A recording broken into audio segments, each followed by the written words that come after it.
Pagtaas sa Alert Level 1 ng Bulkang Bulusan, ating pag-uusapan kasama si PHIVOLCS Director Dr. Teresito Bacolcol. Dr. Bacolcol, magandang tanghali po. Magandang tanghali din po sa inyo, ma'am. Sir, kahapon po ay tinaas sa Alert Level 1 ang Bulkang Bulusan. Ano po yung batayan nito at ano po yung mga pangunahing datos na naitala ng PHIVOLCS para itaas sa Alert Level ang bulkan?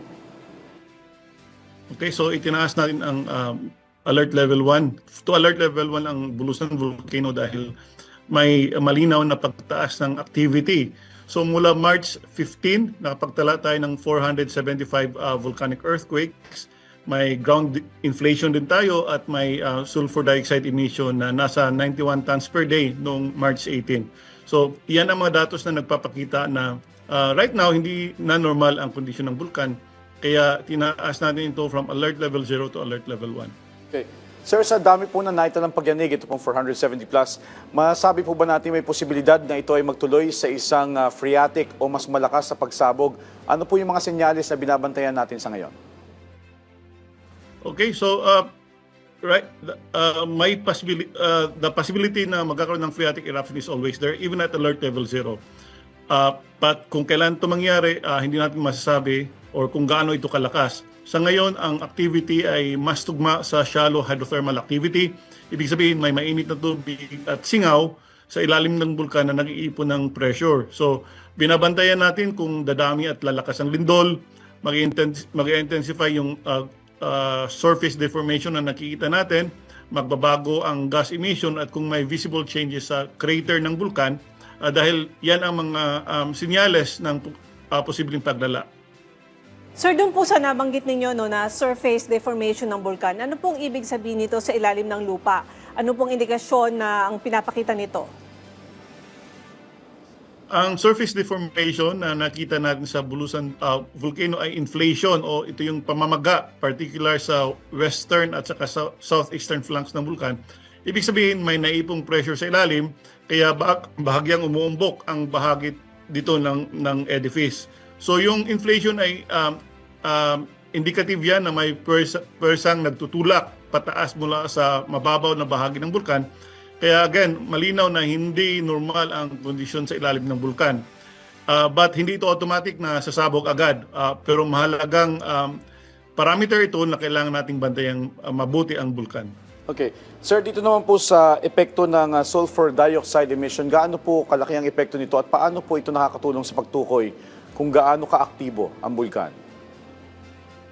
Okay, so yung sulfur dioxide o yung SO2 ay gas na direktang nanggagaling yan sa magma sa ilalim ng bulkan. Kaya mahalaga ito sa pag-intindi kung may umaakyat na magma o kung gaano kaaktibo ang volcanic system natin. So kapag mataas ang sulfur dioxide, kadalasan indicative yan na may mas malakas na degassing mula sa magma. Sa Bulusan, hindi naman gaanong mataas ito, nasa 90 tons per day lamang noong March 18, kaya mas tugma ito sa hydrothermal activity kaysa malinaw na magma movement. Pero mahalaga pa rin nating tinitingnan ito kasama ang number of earthquakes at yung surface deformation para sa mas kumpletong assessment. Sir, sa ngayon, ano po yung mga precautionary measures na inilabas ninyo para doon po sa mga residente na nasa paligid ng bulkan?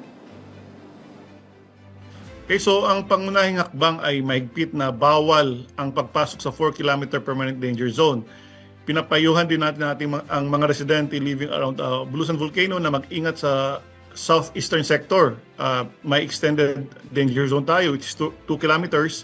Maghanda sa ashfall at bantayan ang mga ilog at mga sapa, lalo na kapag may ulan dahil pwede magkaroon ng sediment flows. Okay. Sir, may babala din po sa posibleng pyroclastic density currents. Gaano po ito kadelikado? At ito pong nabanggit nyo sa may southeastern section. Ano po yung mga lugar na pinaka-nanganganib sakali mangyari po ito?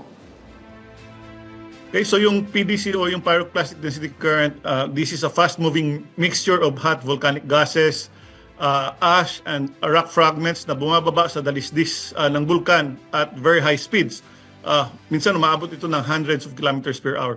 So delikado po itong pyroclastic density current or yung PDC dahil pwede itong pwedeng ma-incinerate o masunog lahat ng bagay o kahit tao sa kanyang dinadaanan. And in fact, noong 1993, 77 people died sa Mayo naman dahil sa pyroclastic density current. Again, sa Bulusan ang pinakapanganib na magkakaroon ng PDC ay yung mga lugar sa loob ng 4 km permanent danger zone at yung sa 2 km extended danger zone sa may, again, southeastern sector. Sir, sa ngayon, ano po yung dapat paghandaan ng mga residente na malapit sa bulkan? Posible po ba yung sinasabing sediment-laden flows at paano ito naiba sa lahar? Okay, so ang dapat paghandaan ay yung phreatic eruption, ashfall at sediment-laden flows. That's right, posibly ang sediment-laden flows, ito ay mixture ng tubig, volcanic ash and rocks at pwede mangyari ito kapag may malakas at tuloy-tuloy na ulan. So ang pinakapanganib nito ay yung mga nasa valleys at river or stream channels, lalo na sa may southeastern, southwestern at saka northwestern sectors ng bulkan. Kaya again, mahalaga na maging alerto yung ating mga residente sa mga lugar na nabanggit ko, yung mga sectors na yun at agad sumunod sa advisories ng LGU at ng aming tanggapan. Okay. Sir, kung ikukumpara po natin ito sa Bulkang Taal na nasa alert level 1 din, pero may mas mataas na sulfur dioxide emissions, paano po natin ito iahambing yung itong sitwasyon ng dalawang bulkan? Okay, so magkaiba yung sitwasyon ng Bulusan at Taal kahit pareho silang nasa alert level 1. Sa Bulusan, ang nakita natin ay mas shallow hydrothermal activity, may lindol, inflation at relatively mababa yung sulfur dioxide. Sa Taal naman, relatively mas mataas ang sulfur dioxide na indikasyon ito na mas aktibo ang degassing ng ating volcanic system and may mas direktang connection sa magma. Pero mahalagang tandaan din natin na hindi lang sulfur dioxide ang basihan ng alert level. Tinitingnan din natin ang kabuuan, yung seismicity, yung surface deformation, yung volume of gases, at yung visual observation. So kahit parehos lang nasa alert level 1, magkaiba ang kanilang behavior at saka ang kanilang risk profile and iba rin ang interpretation ng monitoring data sa bawat bulkan. Okay, sir, mensahe nyo na lang po sa ating mga kababayan na nakapaligid sa Bulkang Bulusan. Okay, sa ating mga kababayan na malapit sa Bulkang Bulusan, manatiling kalmado but they have to be alert and vigilant. Mahigpit nating paalala na, again, iwasan yung 4 km permanent danger zone dahil ito ang pinakadelikadong lugar.